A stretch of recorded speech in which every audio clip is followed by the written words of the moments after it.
유튜브 시청자 여러분 안녕하십니까. 차 한잔의 도론도담의 시간입니다. 오늘의 도론도담의 제목은 소림사 달마대사 전설인가 역사인가 하는 주제로 가지고 도론도담을 나누어 보도록 하겠습니다. 강사님 반갑습니다. 예, 안녕하세요. 이쪽으로 바뀌어졌어. 다름이 아니고 경관부터 말씀을 드려야 될 것 같습니다. 여기 보시면은 여기가 어디냐 하면은 해운대에 있는 올림픽 조각공원이 되겠습니다. 군데군데 요 조각품들이 보이시죠? 자, 제목은 제가 이제 다른 건 다 몰라도 요건 압니다. 여기 보시면은 여기 제 손끝에 보시면은 여기 빨간 표시가 조금 있고 그 왼쪽에 또 머리처럼 보이는 조각이 하나 있죠. 그죠? 뒷모습인데 제목이 뭐냐? 두상입니다. 두상. 사람 머리. 그런데 저 조각품을 앞쪽에서 딱 보면은 누구를 많이 닮았어요. 누구겠습니까? 잠깐 생각을 해보시고요. 모르시겠죠? 누구냐? 바로 성철 스님입니다. 성철 스님. 성철 스님을 무지하게 닮았어요. 저 조각품 보시면은. 그래서 요 올림픽 조각공원에 오시면은 저 성철 스님 조각을 한번 감상을 해보시기 바랍니다. 자, 그건 그렇고 이제 주제로 들어가겠습니다. 오늘의 주제는 소림사 달마대사 전설인가 역사인가가 되겠습니다. 이 소림사, 달마대사 다 유명한 분들이죠. 유명한 분들인데 이게 불교 학계에서는 한 20-30년 전부터 이 어떤 이야기가 있었느냐 하면은 소림사 달마대사는 가짜다, 엉터리다, 그런 이야기가 있었거든요. 그게 제가 이제 동국대학교 그 불교학과 다니던 1980년대 초반에 저도 언뜻 그걸 본 것 같아요. 그때도 그런 그 논문인가 아니면은 뭐 기고문인가 해서 이렇게 본 것 같은데 이 달마대사가 역사적인 근거가 없다는 거예요. 예, 그게 왜냐하면은 이 양반이 우리가 알고 있는 것처럼 그렇게 유명했다면은 뭐 중국 역사책에 어디에 등장을 했어야 되는데 전혀 뭐 흔적도 없다라는 거죠. 흔적도 없고 그 달마라는 그 이름이 나오는 건 어디냐 하면은 낙양가람기라는 책에 나오는데요. 낙양이 어디냐 하면은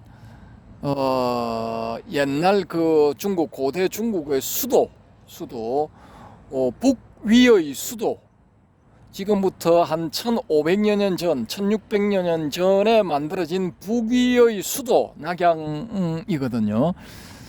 그 낙양의 사찰들, 낙양 가람이니까 가람이 이제 옛날에는 사찰을 가람이라 하기도 했거든요. 좀 이제 한자 멋있는 말로, 격조 있는 말로 가람이라 하기도 했는데 그 낙양 가람기라 하면은 낙양에 있는 사찰들에 대한 기록 뭐 이런 게 되겠죠. 그 이 낙양 가람기를 쓴 양현조라는 사람, 이 사람이 이제 547년경에 이 글을 썼답니다. 낙양 가람기라는 책을. 근데 이 낙양 가람기를 왜 썼느냐? 534년에 이 북위가 망합니다. 나라가 망하는데요. 그게 이제 외세의 침략 때문에 망한 게 아니라 내분이 일어나서 나라가 동서로 쪼개집니다. 쪼개지는데 이 동위에서 이제 벼슬살이를 한 양현조라는 사람이 예전에 낙양에 살았던 모양이에요. 그러고 이제 북위에서 이제 뭐 조그마한 벼슬살이도 하고 뭐 그렇게 했는 것 같은데 그때 낙양에 자기가 살던 때 낙양에 사찰 개수가 몇 개냐 하면은 무려 1300개나 있었답니다. 1300개. 야, 대단하죠. 근데 그때보다 조금 한 100년 200년 정도 뒤에 동쪽 신라의 수도 경주에도 그 비슷한 상황이 벌어졌거든요. 그때 삼국 유사에 나오는 기록에 의할 것 같으면은 경주의 사찰들이 밤하늘의 별처럼 많았다 그래요. 밤하늘의 별처럼 한 집 건너 한 집이 사찰일 정도로 그렇게 많았다. 뭐 그런 기록이 있거든요. 지금 현재 대한민국 경주가 아니고 중국에도 경주가 있습니다. 아, 예. 그런데 지금 이제 예로 드는 경주는 이 한반도에 있던 경주입니다. 경주인데 이 경주에 이제 밤하늘의 별처럼 이 절들이 많았다 하면은 인간의 눈에 보이는 별들이 6,000개 가량 된다고 하니까 이 절이 뭐 6,000개 정도의 절이 있었다 이렇게 이제 추정을 해볼 수가 있거든요. 그러면 우리가 생각할 때 아니 북위에 낙양이 큰 도시인가 아니면은 동쪽 그 한반도에 있는 신라의 경주가 큰 도시인가 뭐 이거 좀 궁금해질 수가 있죠. 경주의 절이 6,000개나 되었다 하면은 경주가 낙양보다 컸었지 않을까 뭐 이런 뭐 잠시 상상도 한번 해봅니다. 근데 경주에 여튼간에 통일 신라 시대 최전성기 때는 인구가 굉장히 많았대요. 인구가 뭐 70만인가 80만인가 제가 뭐 틀렸을 수도 있는데 하여튼 몇십만 명이 살았대요. 살았고 한 집 건너 한 집이 절이었다 하면은 뭐 6, 7천 개 가량의 절이 있었을 수도 있습니다. 그러면은 그게 사실이라면은 북위의 수도인 이 낙양보다 절이 더 많았다. 이렇게 우리가 추정을 한번 해볼 수가 있죠. 이 부분은 이제 신라 불교를 이야기를 할 때 원효 스님, 의상 스님 뭐 이렇게 중심으로 다루면서 제가 조사를 해서 좀 자세히 알려드리도록 하겠습니다. 그때 하고요. 오늘은 북위의 수도인 낙양에 절이 1,300개가 있었는데 이 절들 중에 큰 절은 휘황찬란했던 모양입니다. 이게 밤에만 그런 게 아니고 낮에 햇빛이 내리쬐면은 그 햇빛을 받아가지고 절들의 기와 합, 풍경 이런 것들이 뭐 번쩍번쩍 빛이 나고 바람이 휘 불어서 풍경이 날리고 또 영락 같은 이런 걸 구슬들을 꿰어서 걸어놨던 모양인데 탑에 그런 것들이 바람에 의해서 이렇게 날리면서 서로 이제 빛을 이렇게 비추고 하니까 그 빛들이 또 반사를 해서 서로 반사를 해서 아주 그 낮에 봐도 그 경치가 휘황찬란함이 장관이었던 것 같습니다. 그런데 어느 날 서역에서 온 이 서역성 중에 한 명이 이 사람 출신이 그 페르시아 출신 뭐 이렇게 지금 되어 있습니다. 이 페르시아 출신의 서역성 한 명이 왔는데 이 사람의 이름이 달마예요. 달마인데 이 달마가 낙양의 그 사찰 가람들이 만들어내는 휘황찬란한 풍경을 보고 감탄에 감탄을 거듭했다. 하늘나라에 절들이 있어서 만들어내는 풍경이라 할지라도 이보다 아름답겠는가 할 정도로 찬탄을 했답니다. 찬탄을 하고 합장한 채 서서 나무라는 뜻이죠. 귀한다는 뜻. 그렇게 나무라는 말을 연신연발을 하면서 뭐 이틀을 서 있었다나 사흘을 서 있었다나 뭐 뻥을 좀 과장법을 좀 사용해서 그렇게 있었답니다. 이 달마라는 서역성이. 근데 이 달마 서역성이 중국의 그 전적에 등장하는 거는 요때가 최초입니다. 근데 이 양현조의 낙양 가람기가 언제 만들어졌느냐? 534년에 북위가 망하고 난 다음에 동위에서 벼슬살이를 하다가 어떻게 이 낙양을 지나가는 일이 있어서 13년인가 뒤에 낙양을 지나가게 되었는데 완전히 폐허가 돼버렸어요. 예, 그래서 이 사람이 옛날 영화롭던 시절을 떠올리면서 자기가 그 기억 속에 담고 있던 그런 것들을 전부 이렇게 글로서 적은 게 낙양가람기거든요. 동서남북 돌아가면서 중앙 동서남북 다 샅샅이 이렇게 궁전도 소개하면서 주로 절들에 대해서 이렇게 적어 놓은 게 낙양가람기입니다. 근데 거기에 등장하는 그 서역성의 이름이 달마입니다. 달마인데 이 외에도 이렇게 이 불교 쪽의 기록에 등장하는 게 뭐냐 하면은 이 달마가 이입사행론이라는 저수를 지었다라고 이제 되어 있거든요. 근데 이 이입사행론이 이제 좀 유명한데, 자, 여기서 돌발 퀴즈. 해오름님, 이입사행이 뭡니까? 모릅니다. 아무 뭡니까? 이입사행이 유명한데 모른답니다. 과감하게 그냥 모른다고 해버리네요. 근데 이 이입사행이 뭐냐 하면은 이치이자 있죠. 이치이자. 그 이입사행론 할 때 이입은 두 입자를 쓰는 겁니다. 들입자, 이입, 두 개의 들어가는 문, 두 개의 들어가는 장치, 그 두 개를 이제 소개를 하면은 첫 번째는 이치리자를 쓰는 이입입니다. 이치리자. 두원법칙에 의해서 이입으로 발음이 되죠. 그러니까 불교 이치를 가지고 들어가는 겁니다. 이때의 이치는 뭐냐면은 부처님의 교설에 대한 이제 어떤 그 의미를 정확하게 파악을 해서 이제 들어간다라는 거죠. 어디로? 깨달음의 문으로. 그러면 요건 뭐냐면 우리가 앞에서 살펴봤던 해해탈이 되는 겁니다. 이 경우에는 해해탈. 그 다음에 또 하나의 문은 뭐냐면 행입입니다. 행입.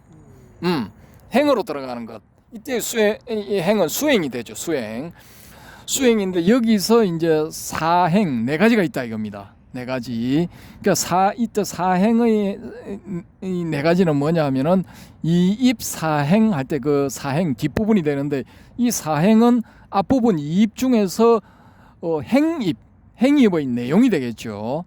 그래서 그 내용이 이제 네 가지가 쫙 나오는데 요거는 이제 다음 시간에 하겠습니다. 다음 시간에 하는데 이제 크게 말씀을 드리면은 뭐냐 하면은 맨 마지막에 뭐가 있느냐 하면은 육바라미를 닦아라 이 말이 있어요. 6가지 예를 드는데 보시, 지계, 인욕, 정진, 선정, 지혜에서 이 6가지 행을 해야 된다. 그렇게 해야만이 공의 도리를 파악할 수 있다. 이런 식으로 설명을 해놨어요. 그래서 이제 이 달마의 이입사행론이 그때 당시에는 제법 유행을 했던 것 같습니다. 그러니까 불교 쪽 기록에 남아 있겠죠. 남아 있는데 이 이입사행론을 이제 지은 이 달마는 또 어디에 달통을 했느냐 하면은 능가경에 달통을 했어요. 이제 이 능가경이 여러 가지 판본이 있는데 이 사람이 달통했던 능가경은 뭐냐 하면은 4권짜리 능가경입니다. 4권 능가경이라는 능가경이거든요. 근데 이 능가경에 나중에 이제 한번 보시면은 이 어떤 그게 있느냐 하면은 불교의 교설들을 중심으로 해서 이제 쭉 전개를 시키는데 뭘 강조를 하느냐? 심을 강조를 해요. 마음을 굉장히 강조를 한다고요. 그 중에서도 이제 열애청정심 이걸 굉장히 강조를 하죠. 그래서 이제 이 능가경에 대해서 이렇게 해박한 달마, 이 능가경에 대해서 달통한 달마는 우리가 알고 있는 그 달마 대사이지 않을까라는 이런 추정이 가능하거든요. 왜냐? 5조 홍인 때 금강경으로 바뀌기 전에는 중국 선종에서 소위 경전으로 삼았던 경전이 바로 능가경이란 말입니다. 근데 이 4권짜리 능가경일 가능성이 높은데 어쨌든 간에 이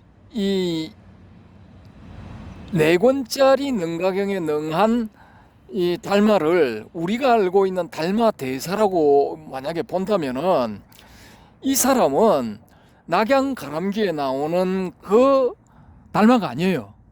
왜냐? 낙양 가람기에 나오는 달마는 서쪽에서 소위 말하는 비단길을 따라서 비단길 통로를 따라서 돈황을 지나서 툰황이라 하기도 하죠. 그 돈황을 지나서 이 낙양으로 들어오거든요. 그게 육로, 서쪽에서부터 육로로 들어온단 말입니다. 그런데 우리가 달마대사라고 알고 있는 이 달마는 어디로 들어오느냐? 바닷길을 이용해서 광주로 들어와요. 광주. 예. 남쪽 지방 양나라 광주 무역항, 거대 무역항인 광주로 들어오거든요. 그러니까 들어오는 통로부터가 다르죠. 다르기 때문에 동일 인물이라고 볼 수는 없죠. 만약에 이 사람이 바닷길로 들어왔다라고 할 것 같으면 낙양 가람기의 저자인 양현조가 그걸 적시를 했겠죠. 바닷길로 들어왔다 했을 건데 이 양현조는 이 서쪽에서 이 달마라는 서역성이 들어왔다. 그리고 이 낙양의 그 절들이 뿜어내는 그런 호화찬란함을 보고 극찬에 맞지 않았다. 뭐 이런 식으로 썼단 말입니다. 그런데 우리가 익히 아는 달마대사는 그런 거 보고 칭찬할 그런 사람이 아니거든요. 양나라 무제를 만나서 양무제가 아니 내가 말이야 두 번이나 출가를 하려고 하기도 하고 뭐 이럴 정도로 내가 불교에 큰 이 애정을 가지고 있고 내가 지은 절이 뭐 여러 수백 개고 내가 먹여 살리는 스님들이 수십만이고 막 자랑을 막 해대요. 그럴 때 이 달마는 심드렁해요. 그 말을 들으면서도 뭐 전혀 반응이 없어. 그런 데 대해서 어떻게 생각하냐 하니까 이 우리가 익히 알고 있는 달마대사는 뭐 관심 없다 해버리거든요. 관심 없다 해버리고 그런 거는 이 진리적 깨달음의 세계에 있어서는 반푼어치의 가치도 없다. 뭐 이런 식으로 이야기를 해버려요. 그러면은 야 네가 알고 있는 그런 성스러움은 뭐냐? 진리는 성스러울 가치, 진리 그건 뭐냐? 그때 달마가 뭐라고 대답하느냐? 확연무성 해버려요. 확실하게 그렇게 뭐 성스럽다 어쩌고 저쩌고 하는 그럴 만한 그런 건 없다 해버린다고요. 그냥. 예? 그러니까 이 뭐 낙양 가람기에서 양현조가 등장시킨 그 달마하고 이 남쪽 해로로 들어와서 양무제를 만난 이 달마하고는 완전히 다른 사람이에요. 성격이 완전히 달라. 이런 그 완전히 이 딴판인 천양지차인 딴판인 사람이 단지 이름이 같다고 해서 이 동일 인물이라고 볼 것인가? 요건 조금 이제 어폐가 있죠. 근데 이 우리가 알고 있는 이 달마대사는 이 사람이 이제 520년 경에 양나라의 광주를 통해서 바닷길로 들어왔다. 항구로 들어왔다. 이렇게 들어와서 활동을 하다가 이제 양나라 황제하고는 뭐 이렇게 원투가 안 맞으니까 그런 거 말을 하자면 서로 이렇게 합이 안 맞으니까 달마가 그냥 저놈 내가 여기 있으면은 또 해코지 할 게 틀림없어 하고 생각을 했는지 양자강을 갈대 한 잎을 꺾어서 그걸 타고 양자강을 건너서 북위로 가버리죠. 북위로 가서 북쪽에 가서도 이제 소림사로 들어가서 소림사 뒤에 있는 굴 안에 들어가서 거기서 이제 면벽 참선을 9년 동안이나 하고 있었다. 뭐 이런 식으로 이제 알려지거든요. 그렇게 알려진 반면에 낙양 가람기에 나오는 그 달마는 뭐 들어와가지고 뭐 절을 보고 찬탄을 하고 있으니까 그 절들을 돌아다니면서 다 방문을 했을 거고 고관 대작들을 만나서 뭐 서로 법담을 주고받았을 것이고 그것도 대접을 또 융숭하게 받았을 것이고 뭐 그렇게 흘러갔겠죠. 만약 실질적으로 두 사람이 다른 인물이다 할 것 같으면은. 그런데 우리가 알고 있는 달마대사는 양현조가 낙양 가람기를 썼던 547년경의 이 기록에는 전혀 등장하지 않아요. 전혀 그런 사람이 없고 그보다 200~300년 정도 지나서 이 사람이 이제 등장을 하게 돼요. 불교 쪽 기록들에 등장을 하면서 이제 전설적인 그런 그 이야기들이 만들어지죠. 만들어지면서 이제 양무지하고 그런 식의 문답을 거치고 갈대를 타고 양자강을 넘어서 북위로 들어갔는데 거기는 뭐 알아주는 사람이 아무도 없어서 어영부영 가다 보니까 저게 있어서 절이 하나 있어서 뭐 아주 그 뒤로 이제 들어가 보니까 굴이 하나 있어서 그쪽에 자취를 감추려고 들어갔는데 그걸 또 누가 보고 서역성처럼 보이는 사람이 한 명이 들어가더라 해서 사람들이 왔다 갔다 하고 뭐 동정을 염탐하고 그러거나 말았거나 달마는 벽만 보고 쳐다보고 있어서 사람들 사이에 벽관바라문, 벽만 바라보는 바라문이다 해서 벽관바라문으로 알려지게 돼요. 그렇게 하다가 거기서 눈꺼풀이 자꾸 내려오고 성가시게 구니까 날카로운 칼을 가져와서 자기 눈꺼풀을 잘라버렸다. 그 눈꺼풀을 잘라서 뭐 바깥으로 던져버리니까 그 눈꺼풀이 이 뿌리를 내려가지고 차나무가 되었더라라는 이런 전설도 만들어지고 뭐 온갖 뭐 이런 소위 말하는 신비로운 그런 행적들이 많이 만들어지게 되죠. 그래서 거기 이제 9년 동안 뭐 거기 개기고 있으니까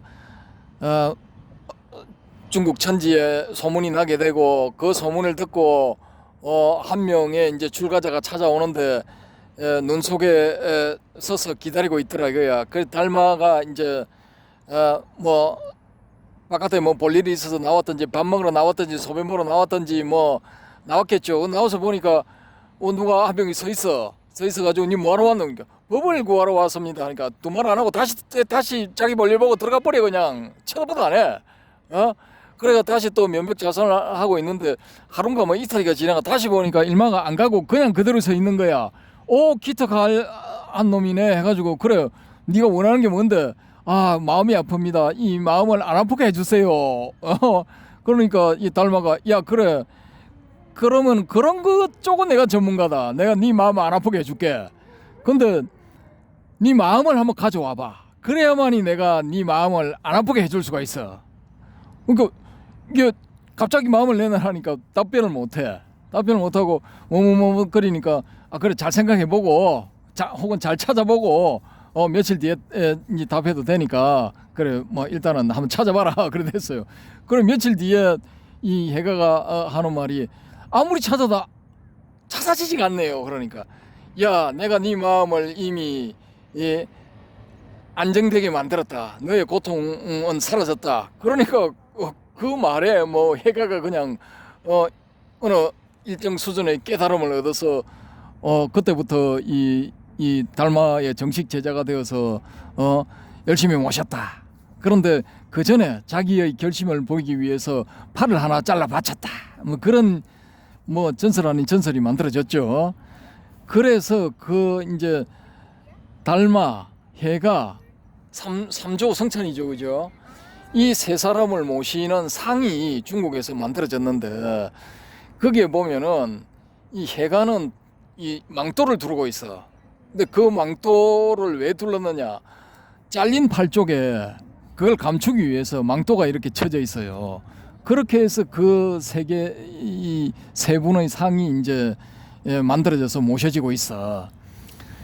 근데 중국 사람들은 이제 그 전설을 그런 식으로 이제 만들어 버린 거예요. 이걸 만들어 버려 가지고 그게 이제 대를 거치면서 쭉 내려오면서 이제 전설이 그냥 사실처럼 이렇게 이제 사람들 사이에 이야기가 돼버리죠. 돼버리고 그게 이제 불교가 동쪽으로 옴으로 인해서 이 신라 고구려 백제 쪽으로 들어옴으로 인해서 이 한반도에 있던 불자들도 다 그걸 이제 믿어버리게 된 거예요. 그게 고려 조선을 거치고 지금 대한민국에 와서 여기까지 내려오고 있는데 불과 이제 20~30년 전 세대에만 해도 그걸 이제 뭐 진실로 믿었단 말입니다. 믿었는데 요즘은 워낙에 이게 정보가 이제 발달하고 그 발달된 정보들이 포털에 보면 다 있어요. 찾아보면 다 있어. 거기 다 나와 있어. 근데 그런 식으로 세상 사람들한테 막 알려지다 보니까 야 이게 우리가 진실로 믿고 있었던 게 전설일 수도 있구나라고 이제 사람들이 이제 깨이게 되었죠. 깨이게 되어서 이 1980년대에 학자들 사이에서만 달마는 가공의 인물이다라고 이제 떠돌던 이야기들이 일반인들도 야 이거 달마 이거 수상하다. 혹시 이 만들어진 인물이지 않은가? 뭐 이렇게 돼버린 거예요. 저도 이제 일반인으로서 여러분한테 이런 정보를 전해드리는 겁니다. 일반인들도 이제 이렇게 달마의 이제 역사성에 대해서 이제 의심을 하게 되는 거예요. 이게 전설인가 역사인가? 근데 이 지금 우리가 알고 있는 달마 대사 그런 달마 대사는 좀 이렇게 이제 막 부풀려진 전설일 가능성이 높고 이 달마 대사가 또 소림사에 그렇게 머물면서 이 소림 무술을 이렇게 만들어낸 시조다. 소림 무술의 시조다. 또 이렇게 알려져 있죠. 근데 이런 사실에 대해서 추적하기를 좋아하는 그런 그 네티즌 수사대들이 조사를 해보니까 이 달마가 이 소림 굴 속에 들어가서 면벽을 했다. 굴 속에 들어가서 면벽하던 그 시기에 소림사는 만들어지지도 않았다. 이런 또 주장이 있어요. 그래서 제가 이래 되면 이거 좀 이야기가 웃기는데 해가지고 제가 조사를 한번 해봤거든요. 해보니까 달마 대사가 이제 520년경에 남쪽 광주를 통해서 와서 양나라 무제하고 문답을 하고 북위로 들어갔던 그 달마 대사가 우리가 알고 있는 달마 대사가 맞다면은 이 사람이 북위에 갔을 때쯤은 이 소림사가 만들어졌거나 아니면은 이 착공을 해가지고 한참 만들어지고 있거나 그 둘 중에 한 가지입니다. 제가 조사를 해본 바로는 그렇거든요. 이게 이제 이 효문제 때, 이 북위의 효문제 때 이 어느 스님, 서역 스님에게 이제 황제가 명령을 내려서 소림사를 지어라. 이렇게 해서 소림사를 착공해서 짓게 되고 그 주지로 그 스님을 임명을 하거든요. 임명을 하는데 거기서 한 20-30년 뒤에 한 20년인가 뒤에 효명제라는 황제가 나와요. 그 후손으로서 효문제의 후손으로서 효명제가 나오는데 달마가 소림굴에 들어간 때는 그 효명제 때예요. 효명제 때. 그러면은 이제 연도상으로 제가 찾아보니까 효명제 때예요.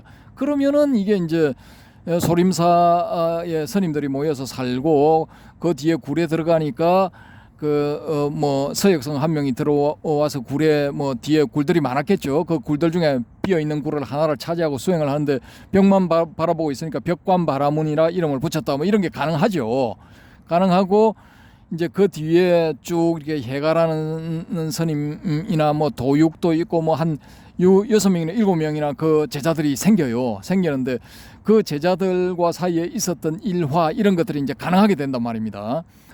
가능하게 되는데 만약에 이 우리가 알고 있는 달마 대사가 이제 해가라든지 도육이라든지 자기 제자들 사이에 있었던 일들이 전부 꾸며낸 일이다라고 이야기를 할 것 같으면은 이게 웃기게 되는 게 뭐냐 하면은 이 해가가 서역에서 이렇게 온 법통을 이어받은 동토의 이조다. 이것도 날조가 되는 거예요. 날조. 예, 거짓말이 돼버려. 삼조 성찬도 거짓말이 돼버려. 근데 이렇게 되면 문제는 뭐냐? 요즘 헤어롬님이 연재를 시작한 이 성찬의 신신명에 대한 이 강의, 이것도 완전히 날조된 문서에 대한 강의가 돼버리는 거예요. 그러니까 이게 일이 우습게 돼버린다고. 그러니까 어디까지를 이제 우리가 전설이라고 보고 어디까지를 역사라고 볼 것인가, 이게 참 정하는 데 따라서 이 이제 불교 선종의 이 앞부분이, 선종 역사의 앞부분이 이게 황당한 이야기가 되는가, 아니면 그나마 좀 신빙성이 있는 이야기가 되는가, 여기에 이제 갈림길이 돼 있거든요. 그리고 이제 이 달마가 소림 무술을 창건했다라는 거는 제가 이제 뭐 중학교 때부터 그런데 조금 이 관심이 있어서 열심히 좀 이제 운동도 좀 하고 했거든요. 그래서 그때부터 이미 이제 찾아볼 수 있는 자료들은 다 찾아봤는데 이 제가 찾아본 바로는 양반이 사람이 병만 바라보고 뭐 9년 동안 아무것도 안 먹고 있을 수는 없단 말입니다. 하루에 한 끼를 먹든지 아니면은 뭐 2, 3일에 한 끼를 먹든지 뭘 했고 식사를 했고 그다음에 이 뭐 밥 먹고 앉아 있고 밥 먹고 앉아 있고 하면은 병 걸리잖아요, 솔직히. 그러니까 그 이 몸의 건강을 지키기 위해서 나와서 뭔가 운동을 했을 거란 말입니다. 근데 그때 이제 달마 대사가 이제 자기만의 어떤 그 호흡 운동이라든지 아니면 체조 비슷한 뭐 이런 운동을 했을 거라고 이제 유추를 하더라고요. 그 무술가만 있는 게 아니라 무술사가도 또 있어요. 그래서 일본인 무술사가인데 그 사람이 이제 연구에 연구를 거듭하고 중국에 답사도 하고 뭐 이렇게 해서 중국 쪽 옛날 기록도 찾아보고 했는데 이 사람이 내린 결론이 뭐냐? 그래 이제 달마는 자기의 건강을 유지하는 어떤 그 건강법이 있었는데 자기 제자들을 해가를 비롯한 제자들이 들어와서 자기 따라 뭐 병만 쳐다보고 이제 앉아 있다가 보니까 이게 건강이 조금씩 나빠지기 시작했다는 거예요. 그래서 이제 달마가 자기가 알고 있는 그런 그 체조라든지 건강법을 자기 제자들한테 전해주었다라는 겁니다. 이 사람 추정은 그렇게 전해주고 그 체조가 이제 조금씩 발전을 해가지고 소위 말하는 이 옛날에 그때 제가 한참 배울 때 그때 유행하던 유명한 소림 나한권 뭐 16나한권 뭐 이런 게 이제 그렇게 해서 이제 만들어지지 않았나 뭐 이렇게 추정을 하더라고요. 그래서 이제 그 뒤로 이제 쭉 역사가 내려가면서 당나라 때 소림 무성들이 소림사 무예 성녀들이 이 당태종 그 이제 이세민이 자기 아버지 모시고 한참 이렇게 전국 그 중국 전토를 평정하기 위해서 뭐 풍찬노숙할 때 그럴 때 한번 위험에 처한 적이 있었는데 소림사 무성들이 우연한 기회에 그 이세민을 구해주게 되었다. 뭐 그 뒤에 명나라 때도 또 왜구에 몰려서 도망다니는 그 백성들을 도와주기 위해서 소림 무성들이 출동했다. 또 이제 청나라가 들어서고 난 다음에 반청복명 청나라를 무너뜨리고 다시 명나라를 세우는데 소림 무성들이 또 가담했다. 뭐 이런 이야기들, 이런 것들이 이제 조금씩 가지를 치기 시작해가지고 이 소림사가 이제 중국 무술의 본고장이다, 원류다, 시초다. 뭐 이렇게 이제 알려지게 되면서 그러면 누가 만들었느냐? 창안자는 바로 달마대사다. 뭐 이렇게 돼버린 겁니다.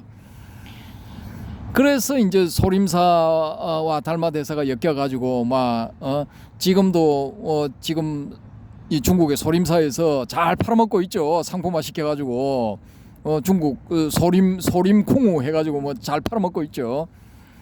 그래서 거기에 뭐 전국에 전 세계적으로 뭐 특히 한국에서 많이 간대요. 소년들이 꼬마들이 가서 거기서 뭐 이렇게 몰려가서 뭐 배우러 왔습니다 하니까 이 감당을 못 해가지고 소림사 경내에서 배우는 이 학생들은 돈을 많이 내야 돼. 돈 많이 내면 소림사 경내에서 배우고, 돈이 조금 적게 낸 학생들은 어디서 배우느냐?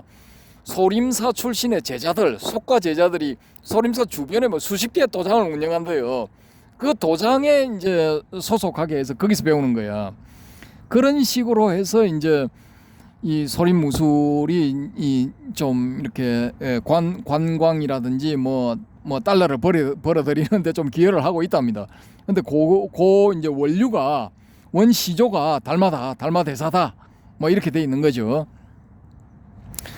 그래서 어찌됐든 간에 이제 이 달마대사가 불교의 선임이기 때문에 우리가 한번 이제 이 조사를 한번 해봐야 되고, 또 이 달마대사가 중국 선종 대한민국 선종의 뿌리라고 하는 중국 선종의 원류 원시조로 이렇게 알려졌기 때문에 이 사람을 이제 한번 검토를 안 해볼 수가 없습니다. 안 해볼 수가 없어서 검토를 하는데요. 이 사람이 또 중요한 것은 뭐냐? 인도와 인도와 중국의 연결고리예요. 연결고리. 소위 말하는 서천. 서천에서 28조 제 28대 조사가 되는 거죠. 그럼 서천의 제1 조사는 누구냐? 누굽니까? 예? 석가죠. 이렇다니까. 아니다. 야, 가섭인가? 그 삼처전심의 마가섭이지 당연히. 내가 지금 잠시 잠깐 딴 생각하고 있었습니다. 아이 이 죄송합니다. 그러니까 이거 헷갈린다니까. 이거 가끔씩 푹푹 찔러줘야 돼. 찔러줘야 제정신을 차리지. 지금 시선이 딴 데가 있어서. 여러분, 선종의 제1조는 제1 초대 조사는 석가모니불이 아니에요. 석가모니불이 아니고 마하가섭입니다. 마하가섭. 왜냐? 석가모니불은 선종이라든지 교종이라든지 밀종, 티베트의 밀종 이런 걸 다 떠나서 모든 불교의 시조야. 석가모니불이. 석가모니불은 모든 불교의 시조이기 때문에 거기서 분파된 한파인 선종의 일조는 아닙니다. 초조로 잡아도 되는데 굳이 잡자면은 영조야. 영조, 빵조, 빵, 아라비아 숫자 0. 우리 영순이라고 하죠. 1순위보다 더 빠른 영순위. 영순위 시조는 석가모니불이라 할 수 있고 제1대 조사 마하가섭. 이 마하가섭은 또 삼처전심으로 유명하죠. 삼처전심. 다자탑전 분반좌. 이게 부처님이 늦게 온 마하가섭을 보고 마하가섭은 이제 투타행을 하기 때문에 거지꼴로 돌아다녀요. 옷도 다 떨어졌어. 누더기야. 그런 걸 걸치고 돌아다니니까 위가 안 서죠. 꾀재재하게 노숙자처럼 해서 나타나니까 다른 제자들, 특히 젊은 제자들은 귀족 출신의 젊은 제자들은 업신여겨. 알로바. 그 저늙은이 또 늦었네. 속으로 뭐 이런 생각을 하고 있어. 지각대장 또 오시네. 뭐 이런 거에 비아냥. 안 오면 좋겠는데. 뭐 이런 거지. 그러니까 그걸 다 이제 알아차린 이 석가모니불이 마가섭 보고 앞으로 나오라고 손짓을 해요. 오라고. 그 뒤에 앉아 있는 마가섭을 불러내 가지고 앞으로 나오니까 법상에 있던 자기 자리 절반을 나눠줘요. 요 오라고 같이 앉자고. 그렇게 해서 이제 마하가섭의 이제 권위를 이제 세워주게 되죠. 그리고 그 다음에 이제 염화미소가 있죠. 염화미소. 삼처전심 중에 염화미소. 이건 뭐냐? 이 석가모니불이 설법을 쫙 하시다가 어느 날 갑자기 연꽃 한 송이를 딱 들어 보여. 근데 그걸 보이면서 소위 말하는 선종식으로 이 도리를 알겠느냐 뭐 이런 식이에요. 그러니까 전부 멀뚱멀뚱하고 눈알만 굴리고 아무도 몰라. 아무도 대답을 못해. 그냥 쳐다만 보고 있어. 그때 마하가섭이 그 청중 속에 앉아 있다가 그걸 보고 빙그레 웃음을 지었다. 그래서 염화미소라 하는 겁니다. 저는 알겠는데요 하고 웃음을 지은 거예요. 그렇게 해서 또 이제 부처님의 뜻을 이어받았다 하고 마지막 하나가 곽시상부죠. 그죠? 그 부처님 열반 쿠시나가라에서 열반을 하실 때 그때 이제 마가섭이 좀 늦게 이제 당도를 해요. 때를 딱 맞추지를 못하고 늦게 당도를 하니까 관이 그냥 덜컥 열리면서 두 발이 쑥 튀어나와요. 그래서 이제 곽시상부니 이제 두 발을 곽의 이제 관뚜껑이 열리면서 두 발을 내 보였다 해서 곽시상부라고 하거든요. 이게 어떻게 생각하십니까? 이 삼처전심에 대해서? 어떻게 생각해요? 그만큼 이제 후계자를 가섭한테 내 이후에 이 전등을 부처님의 어떤 그런 정법 반장을 가섭한테 전한다는 뜻으로서 삼처전심이 지금 선종에서 그렇게 내려오고 있는 것 같아요. 그게 전설 같습니까? 역사 같습니까? 저는 역사 같는데요. 역사라고 보시네요. 네. 근데 제가 봤을 때 앞에 두 건, 그다음 이제 다자탑전 분반자, 그다음에 이 영치산 아래에서 그 염화미소, 염화미소. 이건 이제 그 가능성이 있어요. 가능성이 있는데 곽시상부는 왜 가능성이 없느냐? 제가 이제 그 이 부처님 열반시의 그 광경을 쭉 적어놓은 니까야를 봤어요. 예. 보니까 거기 뭐라고 돼 있냐면은 이게 이제 그 장례를 치르는 그 바치족입니까? 무슨 족이죠? 거기 사람들이 이 관을 어떤 식으로 준비를 하느냐면은 일단 관에 이 부처님의 시신을 안치를 해. 안치를 한 다음에 가장 좋은 비단을 가져와. 그 비단을 가져와서 그 관을 500번을 돌려 묶어. 500번. 관을. 500번. 그게 그때 당시에 그 최고의 수행자, 최고의 존자에 대한 그 장례 예법이래요. 그게.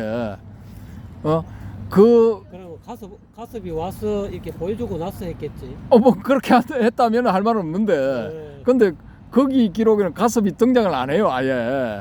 가섭 등장 안 하면서 막 이렇게 감고 또 이제 그 비단을 그냥 감는 게 아니라 감으면서 향유를 부어. 향유를 쫙 부으면서 그걸 감아요.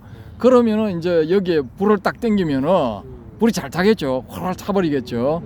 이게 그런 식으로 해서 감아.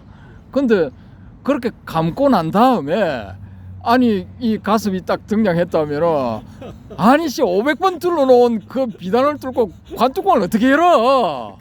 누가 열 거야? 그 씨 뭐 금강역사가 와도 못 열겠다 그거는. 그럼 비단이 저절로 확 풀리면서 관뚜껑이 쫙 열리고 발이 탁 나왔다가 보여주고 난 다음에 발 다시 들어가고 관뚜껑 탁탁 닫히고 다시 또 비단이 또 500번 쫙 감겨가지고 도수를 부르셨나? 도수를 부르셔가지고 화를 냈나? 그러니까 이게 조금 이 냄새가 난다는 거지. 이제 냄새가 나는 건데 어찌됐건 간에 이런 기록들도 이 경전상에는 하나도 안 나와. 이 삼처 전심이 하나도 안 나와. 이 불교 쪽, 이 중국 불교 쪽의 그 기록, 불교 쪽 이제 전적 뭐 그런 쪽에만 책들 속에만 나와요.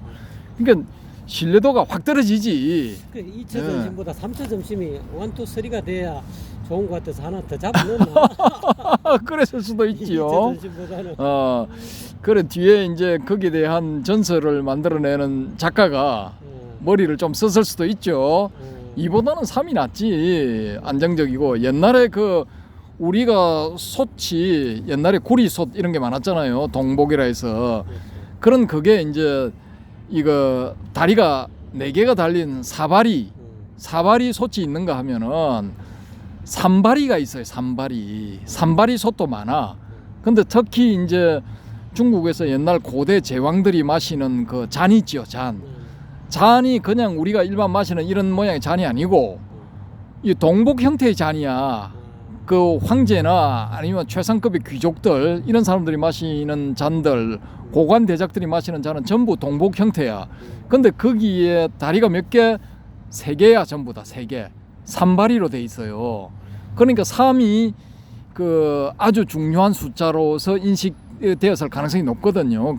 길한 숫자, 아주 그 행운을 가져다 주는 숫자로서 인식되었을 가능성이 높다라는 거죠. 짝수보다 보통 수행은 홀수를 그랬을 수도 있고, 그래서 이제 2가지밖에 없었는데 한 가지를 더 포함해서 3가지를 만들었다 이렇게 됐을 수도 있고, 인도 쪽 스님들이 이 이야기를 들으면은 놀고 있네. 한마디로 놀고 있네. 예, 요즘 대한민국에서 이제 초기 불교 쪽을 공부하시는 분들도 마찬가지겠죠. 그거 다 사기야, 사기. 속지 마세요. 그렇게 얘기를 하겠죠. 어쨌든 간에 이 달마대사에 관련된 이야기들은 다 이제 재미있는 이야기들입니다. 재미있는 이야기들이고, 이 초조 이 마하카샤파가 이제 교단을 이어봤죠. 왜냐? 붓다가 살아 생전에 이 대바다다가 와서 이 사촌이여 교단을 나에게 넘기시오. 뭐 사촌이여 이래버려. 사촌이여 교단을 나에게 넘기시오. 돌았나 자식이. 내가 니한테 줄 것 같으면은 내가 차라리 가슴이나 저 사리불한테 넘기지. 사리불이나 목련한테 넘기지. 왜 내가 니한테 주겠냐 그래 버린다고요. 그러니까 그때 당시에 1순위는 사립을 아니면 목련이야. 1순위는 교단을 이어받을 1순위. 사립을 아니면 목련. 가섭은 이제 좀 순위적으로 밀렸죠. 근데 이 사리불과 목련이 부처님보다 먼저 입적을 해버려. 먼저 세상을 떠나버려. 인간극장에서 먼저 퇴장을 해버려. 그러니까 이제 3순위에 있던 가섭이 1순위가 돼버린 거예요. 그래서 마가섭이 이제 교단을 물려받게 되죠. 이 교단을 물려받은 마하가섭이 자기가 이제 입적할 때가 되어서 이제 다시 교단을 누구한테 물려줘야 되는데 누구한테 물려주느냐? 아난한테 물려줘요. 이와 같이 나는 들었다. 여시아문, 이 니까야든 암경이든 뭐 다른 어떤 대성경전이든 맨 처음에 등장하는 정형구 이게 꼭 있어야 돼. 이와 같이 나는 들었다. 이 주인공이 누구냐? 이와 같이 나는 들었다 할 때의 나가 누구냐? 바로 아난이야. 아난. 이 아난한테 부처님의 비서도 오랜 기간 동안 했던 아난한테 자리를 물려주려고 하는데 이 마가섭이 봤을 때 아난은 아직 아라한이 못 된 거야. 아라한이 못 되고 아나함 제 3단계까지만 올라온 거예요. 그래서 제 4단계 수행을 이렇게 시켜 4단계 수행을 시켜서 아란이 되기 위해서 이제 위한 4단계 수행을 시키는데 이 아난이 이제 그 결집에 참여하기 위해서 결집 참여 자격을 얻기 위해서 밤을 새워가면서 수행을 해요. 밤을 새워가면서 수행을 하는데 그때 이 아난이 한 수행을 기록을 찾아보면은 마치 선종의 그 선수행자들이 이 집중 수행, 특히 화두선 수행자들이 하는 것처럼 그런 식의 집중 수행을 해버려요. 비슷해. 아주 비슷한 수행을 해버려요. 그렇게 해서 마침내 새벽녘에 서 있다가 잠을 쫓기 위해서 서서 수행을 하다가 뭐 자기도 모르게 부지불식간에 발을 헛디게 돼버려요. 그 발을 헛디는 순간 그냥 한 소식을 딱 해버려. 그래서 이제 아란이 돼버리거든요. 오케이, 일주일 만에 아란 되고 인정받고 난 다음에 그 다음에 이제 맨 처음 최초 결집 제1차 결집이 이루어지게 되는 겁니다. 이와 같이 나는 들었다. 그래서 이런 전후 사정들을 다 감안을 해보면은 이게 이 선종의 기원이 불교에 연결되는 게 타당성이 있다라는 거예요.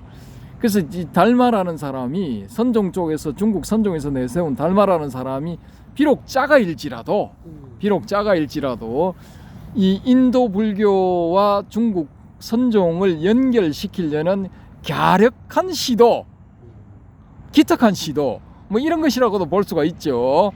아니 내 같으면 솔직히 톡 까놓고 말해가지고 아이씨 좀 내가 달마 같으면 중국에서 가서 막 딱 따르는 제자들이 생겼다. 야들아 이건 있잖아 석가모니 불하고는 아무 상관없는 거야. 그냥 내가 독창적으로 만든 거야. 내가 1조고 있잖아. 니들이 2조들이야. 우리 그냥 여기서 새롭게 종단 하나 만들어서 깃발 올리자. 이렇게 했을 가능성이 높아요. 근데 저 같으면 그렇게 하거든요. 아니 뭐가 아쉬워서 뭐 이렇게 어디다 줄을 대고 하는 거야. 그냥 당당하게 깃발 올리고 또 독자적으로 나가면 되지. 본부도 당당하게.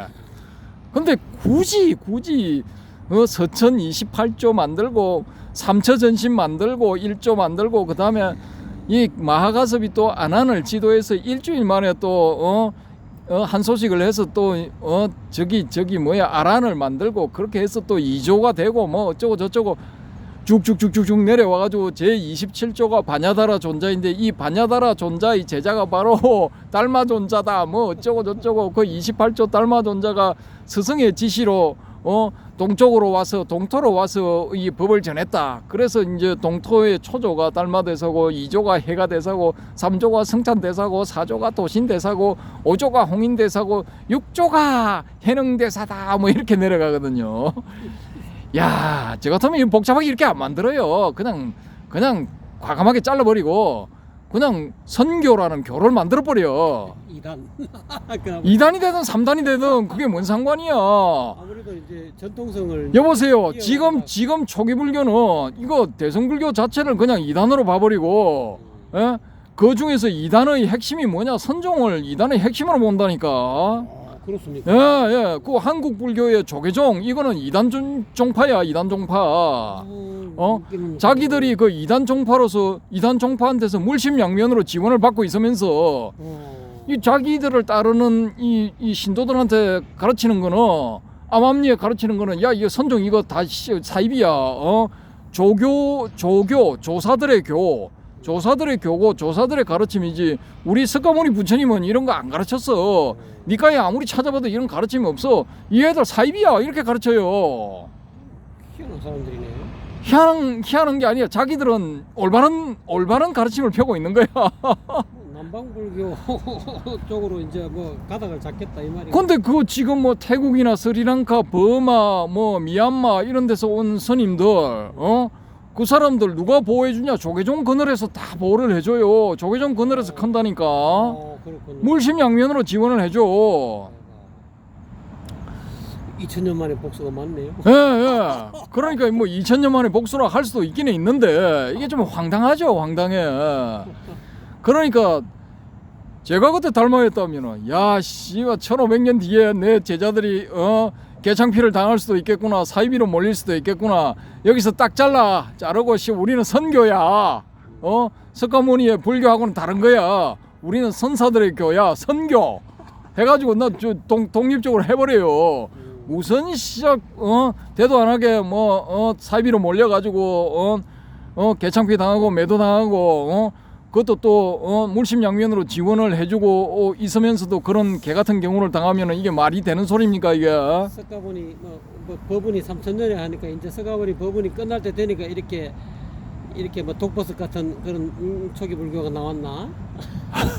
그러니까 이게 저 남방불교 국가에서 태어나가지고 우리 남방불교만이 이게 진짜 이 석가모니 불의 가르침이다. 다른 건 다 엉터리 가짜다.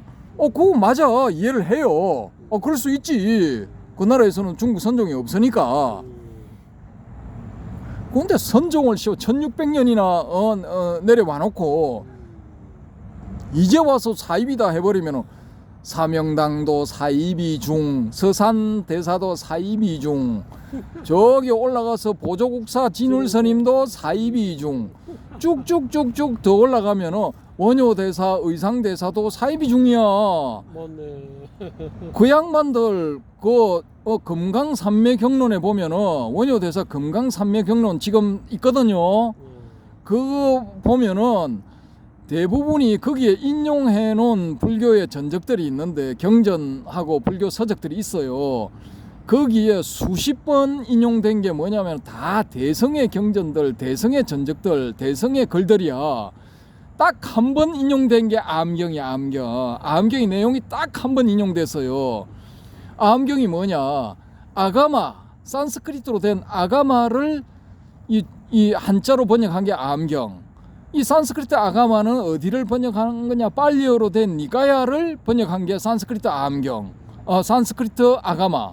이 산스크리트 아가마를 중국 한자로 바꾼 게 이게 암경이에요. 그러면 거의 비슷한 내용들이야. 그 딱 한 번 인용됐어요. 딱 한 번. 그러면은 이 초기 불교론자들이 봤을 때는 이 원효도 이 사입이 중이야. 원효도 사입이 중이고 더 확대해서 말하자면은 이 사람들은 산스크리트어로 된 암경도 인정을 안 해. 오직 빨리어로 된 니까야만 인정을 해. 프라티트야 사무트 파다. 연기 이렇게 발음하면 안 돼. 이건 가짜야. 빠띠짜 사무트 파다 이렇게 해야 이게 진짜야. 환장한다니까. 환장할 노릇이네.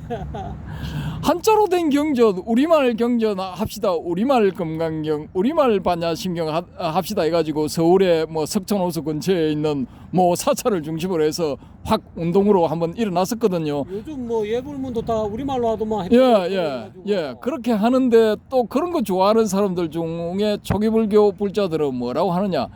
야, 한자로 된 거는 어렵고 사입이고 가짜기 때문에 그거 하면 안 되고 빨리어를 배워서 빨리어로 해야 된다 이렇게 또 주장을 해요. 또라이. 야, 빨리 한번 해보십시오. 한자말보다 훨씬 힘들어요. 한자말은 우리가 말로도 익숙해져 있지만은 빨리어는 전부 새로 배워야 되고 격변화도 너무나 어지러워. 불교를 생활 불교로 만들고 시대에 정신에 맞게 쉽게 해야지 뭐 자꾸 역으로 어려운 불교 쪽으로 자꾸 갈라 그래. 그러니까 더 어려운 쪽으로 이끌고 있으면서 자기들은 이것이야말로 진짜고 이것이야말로 쉬운 불교다 이렇게 이야기를 해요. 환장한다니까. Are you crazy? 아니 2500년 전에 인도 지역에서 쓰이던 말인 빨리어가 2500년 뒤인 대한민국 땅도 다르고 시대도 다른데 여기서 그 말로 배워야 되고 그 말로 단어들을 용어들을 써야 된다 하는 게 이게 말이 되는 소리입니까 이게? 막걸리입니다. 참, 이거 황당하죠. 이거야말로 달마대사의 만들어진 그런 가공된 그런 어떤 전설 같은 이야기들보다 더 황당한 거예요. 이건 더 황당한 거야. 아니 빨리어에 밝은 사람 혹은 영어에 밝은 사람 이런 사람들이 빨리어 원문을 혹은 PTS 본을 보고 그걸 가지고 연구를 해서 한글로 번역해 놓은 게 완역된 게 있거든요. 그걸 보고 공부하면 되는 거지 굳이 빨리어를 배울 필요가 없어요. 그 전재성 박사가 해놓은 그 번역에 보면은 해석도 자세하게 돼 있어요. 그 양반이 낸 법구경 제가 그 무지 좀 두꺼운데 그거 가져가지고 열심히 봤어요. 그 밑에 보면은 법구경의 원문에 대한 해설 거기에 대한 뭐 또 추가적인 그 주석 이런 것까지 상세하게 돼 있어요. 너무나 잘 해놓은 역작이야. 법구경 원문 보고 싶으면은 그거 보면 돼요. 밑에 글자가 조금 작아서 돋보기로 봐야 되기는 하지만은 이 연세 드신 분들은 아니 그렇게 좋은 훌륭한 그 번역물들이 있는데 빨리어를 배우고 빨리어로 발음을 해야 되고 빨리어를 써야 된다. 이게 미친 거야. 뭐야 도대체?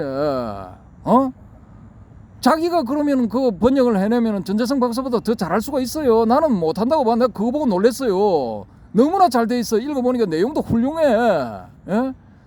번역도 참 이렇게 해놓고 다른 식으로 또 될 수 있는 거는 거기에 대해서도 또 써놨어요.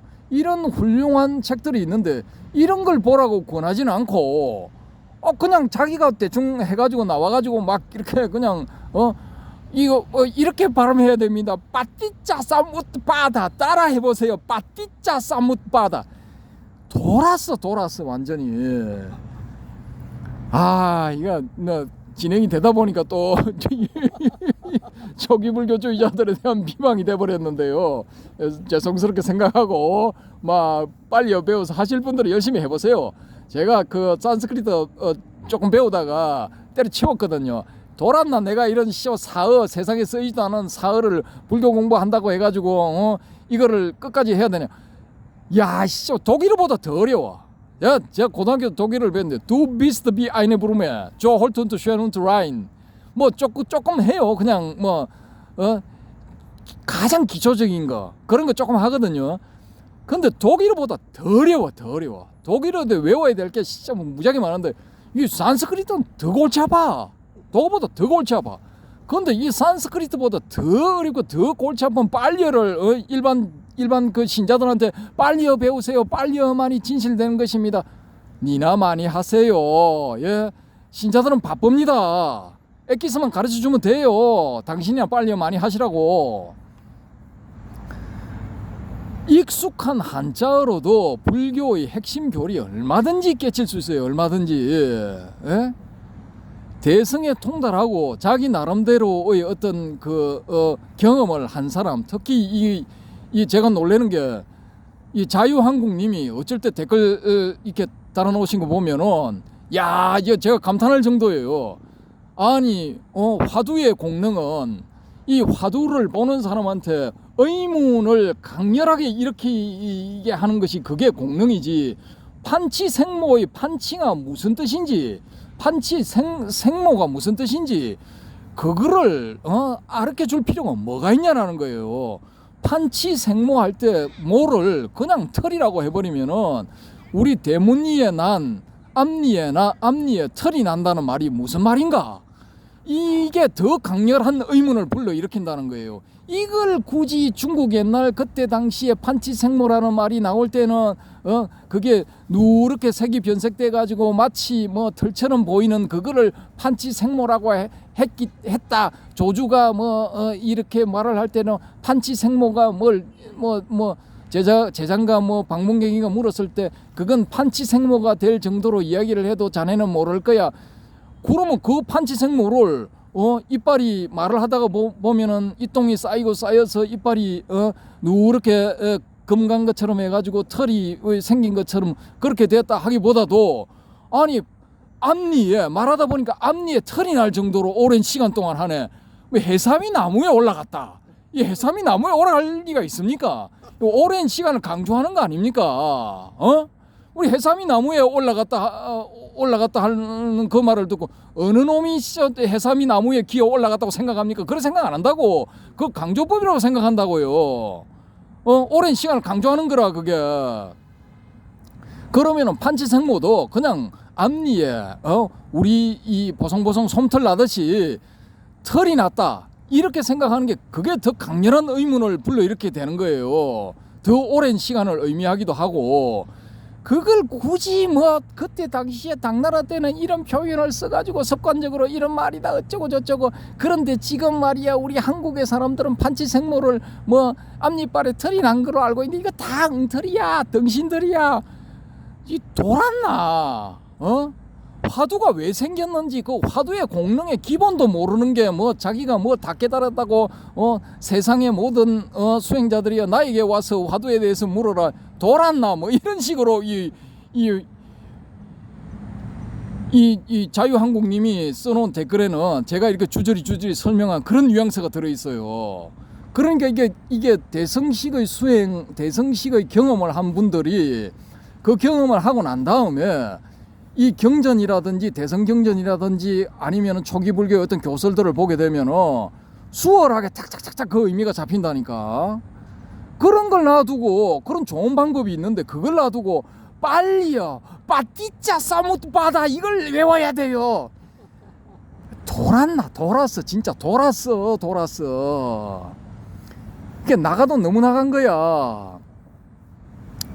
그러니까 제가 하다 보니까 어쩌다 보니까 이렇게 돼버렸는데요. 어쨌든 간에 다시 돌아가면은 이 달마대사 우리가 이거 중국 선정의 초조로서 아주 중요한 인물입니다. 중요한 인물이고 여기서 이제 시간이 좀 됐기 때문에 방송을 마치도록 하겠습니다. 마치도록 하는데 이게 이제 제 2탄 할 거거든요. 이 달마의 이입사행론에 대해서 좀 자세하게 말씀드리고 달마 혈맹론 이런 것도 있죠.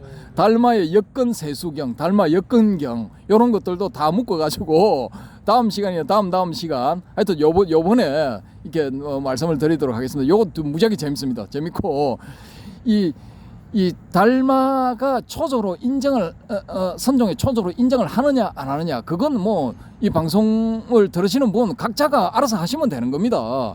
요즘 같은 대명천지 21세기에 누가 어떤 이야기를 한다고 해서 그걸 고지고대로 받아들이실 필요 없고요. 본인이 딱 들어보시고 저건 나는 받아들일 수 없어 하시면은 안 받아들이고 그냥 달마는 그냥 가공의 인물이고 다 전설이고 날조된 것이고 거짓말이고 저건 아니고 그냥 대충 오조홍인 역사 속의 인물이라고 우리가 인정할 수 있는 오조홍인 육조해능 요 정도 오조홍인부터 나 인정할 거야 이렇게 하셔도 되는데 죄송하지만은요 이 2000년대 초반까지만 해도 어느 불교학자한테 제가 들은 이야기인데 자기가 연구를 해보니까 육조해능도 이게 가공의 인물이래요. 재밌죠? 그 육조해능 다룰 때 요것도 제가 말씀을 드리겠습니다. 불교에는 이렇게 가공의 인물들이 많이 등장하기 때문에 이 어떻게 가공의 인물들이 그런 육조단경이라고 훌륭한 책도 만들고 이입사행론, 혈맹론, 역근경 이런 걸 만들었을까? 예, 의문입니다. 의문. 다음 시간을 기대해 주십시오. 예, 이상입니다. 시청자 여러분 잘 들으셨습니까? 많은 댓글 부탁드리고요. 방사님 수고하셨습니다. 감사합니다. 시청해 주신 모든 분들께 감사드립니다.